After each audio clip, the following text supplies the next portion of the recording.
Hi students, welcome back to Shakuntala tutorial.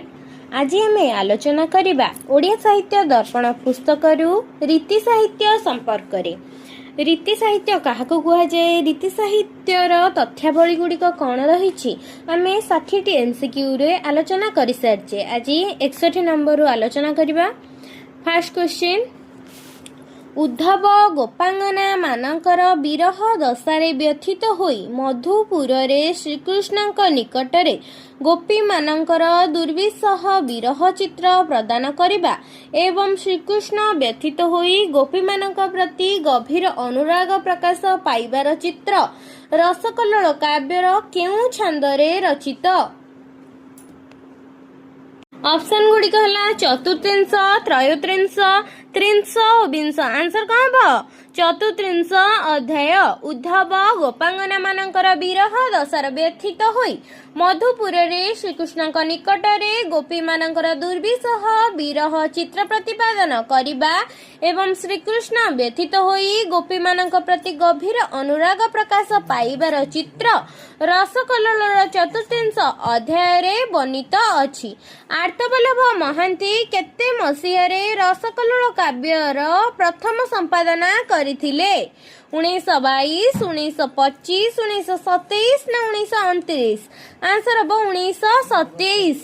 आर्तवल्लभ Mahanti 1927 मसीहारे रसकल्लोल काव्यर प्रथम संपादना करथिले। केउ विदेशी भाषा प्रेमी रसकल्लोलर आलोचना को इंडियन एंटिक्वेरी पत्रिका रे ख्रीष्टाब्द 1872 रे प्रकाश करथिले? Hodgson, Thomas, John Beames, Armstrong. Answer अब जॉन बीम्स। जॉन बीम्स विदेशी भाषा प्रेमी रसकल्लोलर आलोचना को इंडियन एंटिक्वेरी पत्रिका रे 1872 रे प्रकाश करथिले। रसकल्लोलर विषय वस्तु भागवतर केउ विषय को आधार करी रचित? दशम स्कंद गोपलीला, एकादश स्कंद वृंदावती लीला, दशम स्कंद मथुरा लीला, एकादश स्कंद गोपलीला।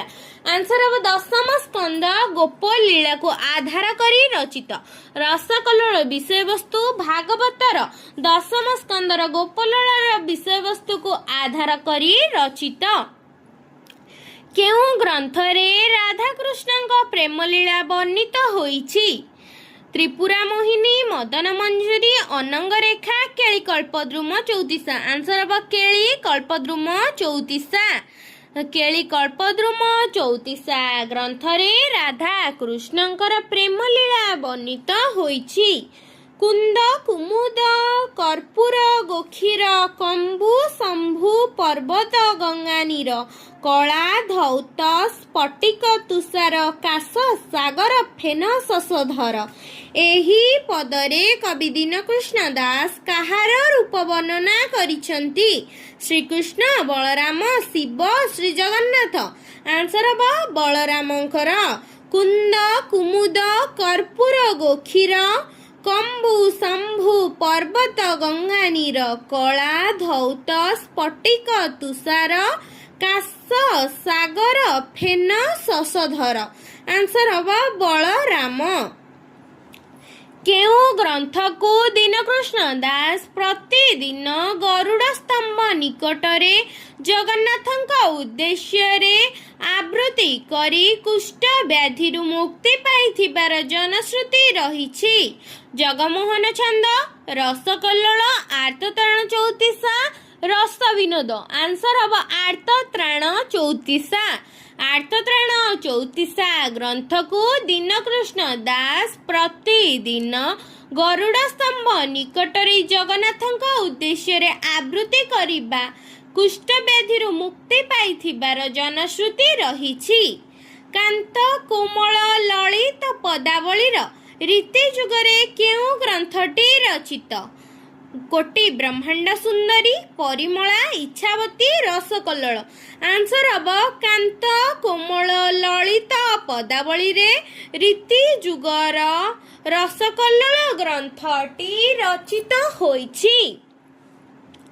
15 अध्याय विशिष्ट चित्रकला काव्यर रचयिता किए? ଦୀନକୃଷ୍ଣ ଦାସ, ଲୋକନାଥ ବିଦ୍ୟାଧର, ଉପେନ୍ଦ୍ର ଭଞ୍ଜ, ଧନଞ୍ଜୟ ଭଞ୍ଜ। ଆନ୍ସର ହବ ଲୋକନାଥ ବିଦ୍ୟାଧର। 15 ଅଧ୍ୟାୟ ବିଶିଷ୍ଟ ଚିତ୍ରକଳା କାବ୍ୟର ରଚୟିତା ହେଲେ ଲୋକନାଥ ବିଦ୍ୟାଧର।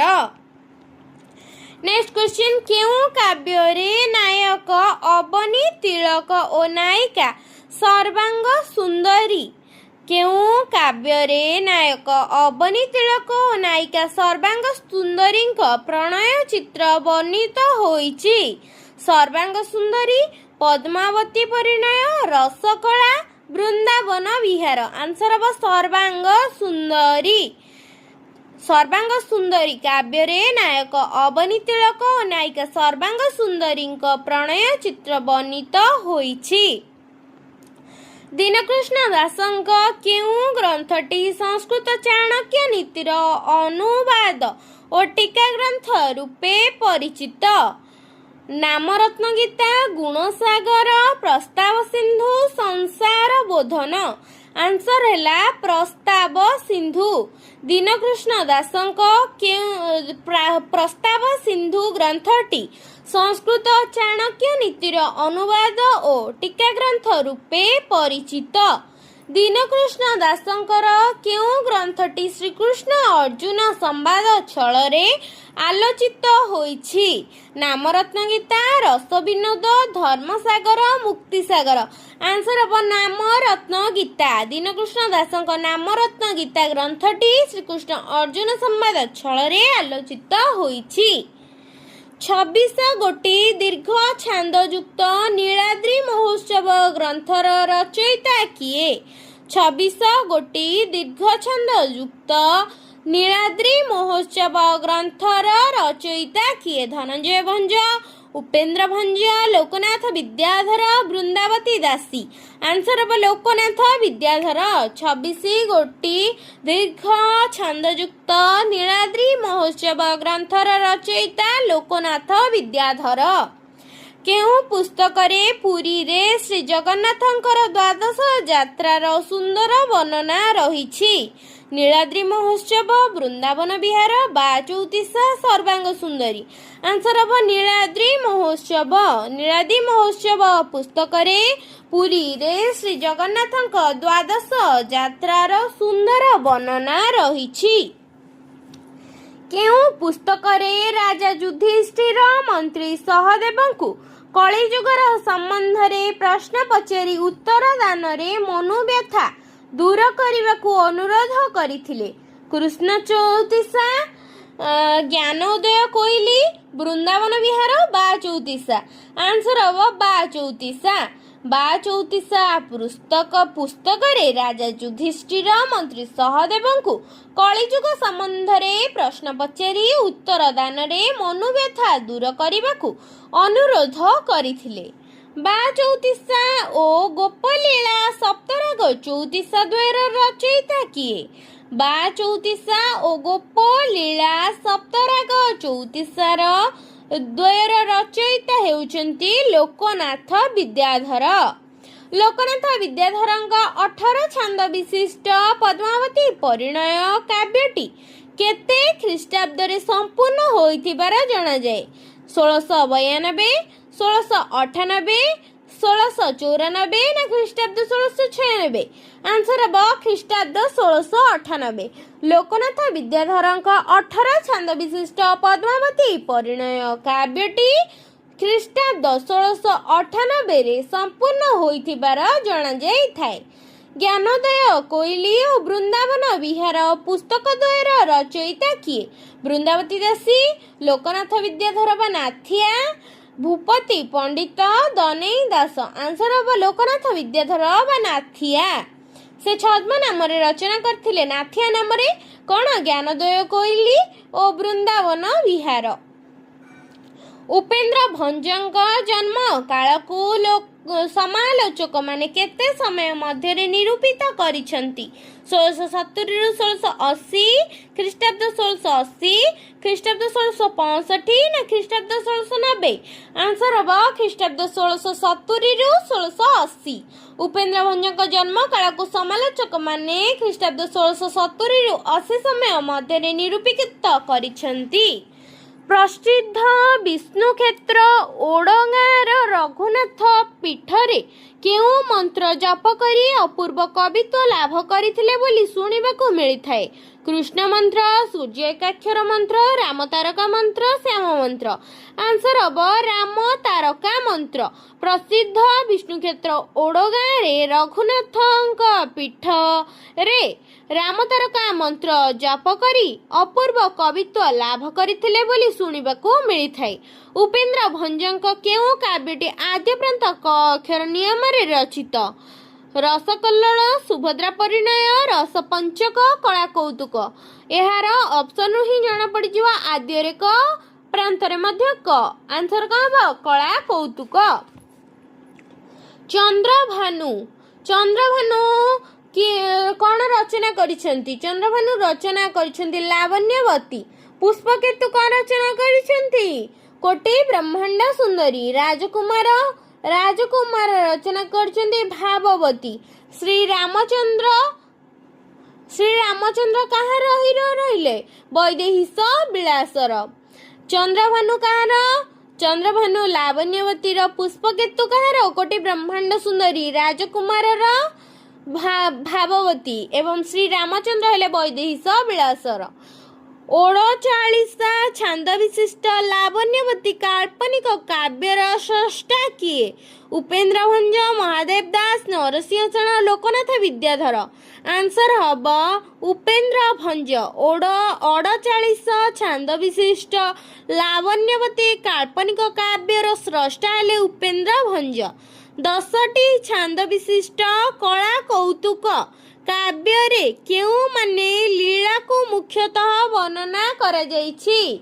कृष्ण राधा, कृष्ण वृंदावती, कृष्ण चंद्रावली, कृष्ण गोपी माने। आंसर है 10टी छांद विशिष्ट कला कौतुक काव्य रे कृष्ण और चंद्रावली लीला को मुख्यतः वर्णना करा जाई अछि। उद्धव चौतीसा किए रचना करिथिले? उद्धव चौतीसा भूपति पंडित रचना करिथिले। गीता विधान कहार रचना? उपेन्द्र भंजकर रचना। शिव पुराण द्वारिका दास रचना करिथिले। पद्म पुराण नीलांबर दास रचना करिथिले। 35 छांद विशिष्ट कोटि ब्रह्मांड सुंदरी काल्पनिक काव्यर रचयिता किए? 35 छांद विशिष्ट कोटि ब्रह्मांड सुंदरी काल्पनिक काव्यर रचयिता हेले उपेन्द्र भंज। तेबे आज आम आलोचना कले 60 रु 86 नंबर पर्यंत जहाँकि थिला एमसीक्यू रीति साहित्य संपर्कित।